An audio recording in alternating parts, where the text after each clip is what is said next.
안녕하세요. 아, 나이 드니까 머리가 예전 같지 않아. 이런 말, 정말 많이들 하시죠? 네네. 흔히들 그렇게 생각하시죠. 오늘은 바로 이 생각, 이 통념에 한번 제대로 도전해보는 이야기를 나눠볼까 합니다. 오, 흥미로운데요? 토니 부잔하고 레이먼드 키니 쓴 책인데요. 요약본, 당신의 뇌는 나이 들지 않는다. 여기서 나온 내용들을 좀 중심으로 살펴볼 거예요. 아, 그 유명한 책이죠. 네. 그래서 이번 시간 목표는 어떻게 하면 우리 뇌를 계속 좀 활기차게, 그렇게 유지할 수 있을까? 그 비결을 찾아보는 겁니다. 좋습니다. 사실 노화하면 다들 걱정하시는 것 중 하나가 바로 그 인지 능력 저하? 뭐 그런 거잖아요. 맞아요. 제일 걱정되죠. 근데 재밌는 건 과학적으로 보면 우리 뇌가 꾸준히 관리하고 자극만 주면 평생에 걸쳐 성장할 수 있다는 그런 가능성을 계속 보여주고 있다는 거예요. 아, 정말요? 그냥 위안이 아니라 실제 그렇다는 건가요? 네네. 실제적인 잠재력에 대한 이야기입니다. 와, 저만 해도 사실 가끔 깜빡깜빡할 때 있거든요. 그럼, 이거 혹시 나이 때문인가? 이런 생각이 슬쩍 들어요. 그렇죠.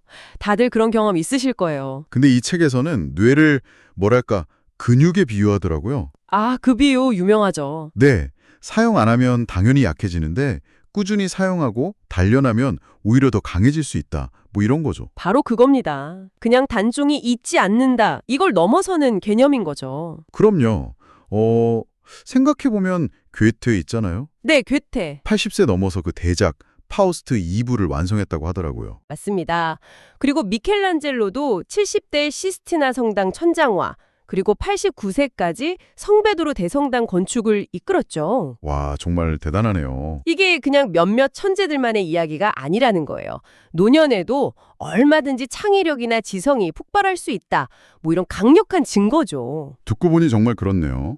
우리가 흔히 생각하는 이제 정점 찍고 내려갈 일만 남았다. 이런 생각 자체가 좀 잘못된 걸 수도 있겠어요? 그렇죠. 그 고정관념에 의문을 던져야 합니다. 그럼 이 뇌의 잠재력, 이걸 뒷받침하는 과학적인 근거 같은 것도 좀 있나요?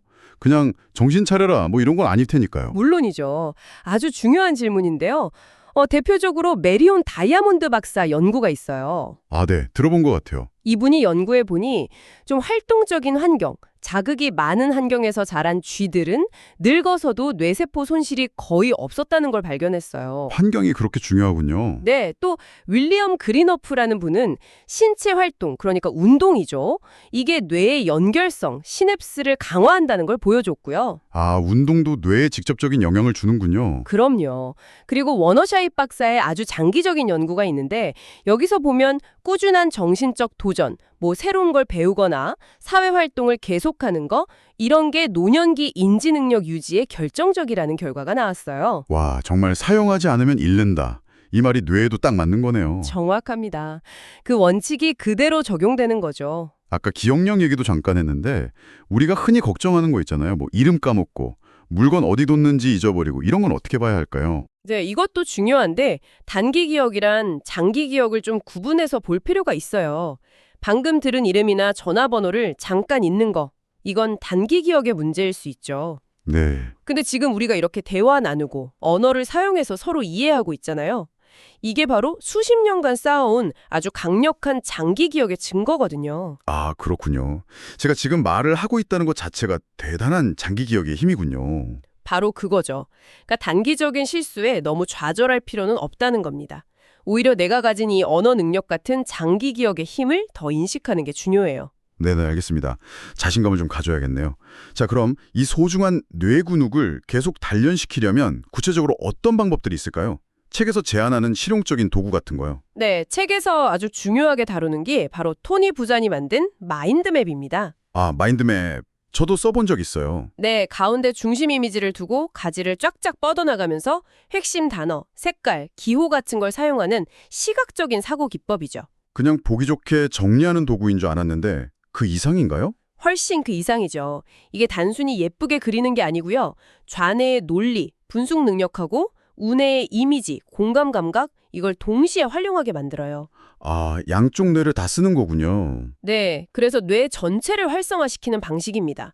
우리 뇌가 원래 정보를 막 연결하고 확장하는 그 자연스러운 방식을 그대로 따라가는 거죠. 와, 마인드맵에 그런 깊은 원리가 있었네요.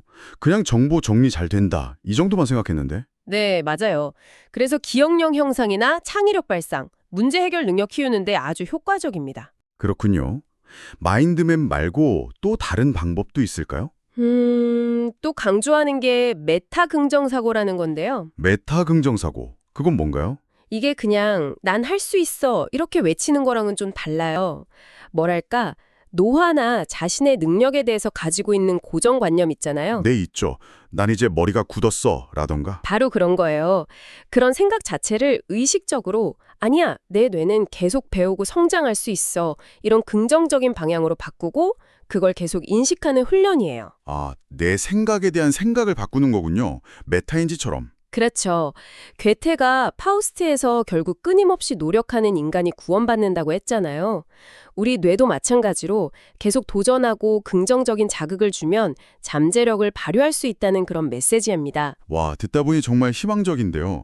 결국 이 모든 내용을 종합해보면 나이가 든다는 게 무조건 정신 능력이 떨어지는 내리막길은 아니다. 이거네요. 네, 절대 아니죠. 오히려 어떻게 관리하고 어떻게 사용하느냐에 따라서 평생 성장할 가능성이 열려 있다. 이런 이야기로 들려요. 정확합니다.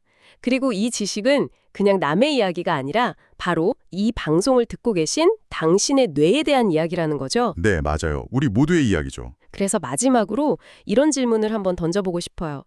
오늘 우리가 나눈 이야기들을 바탕으로 당신의 뇌라는 이 강력한 근육을 더 적극적으로 사용하고 강화하기 위해서요. 아주 작은 거라도 괜찮아요.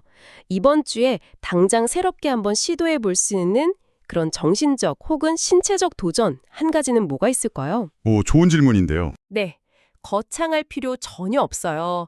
뭐 새로운 언어, 단어 하나 외워보기, 평소 안 가던 길로 산책하기, 아주 짧은 글이라도 써보기, 뭐든 좋습니다.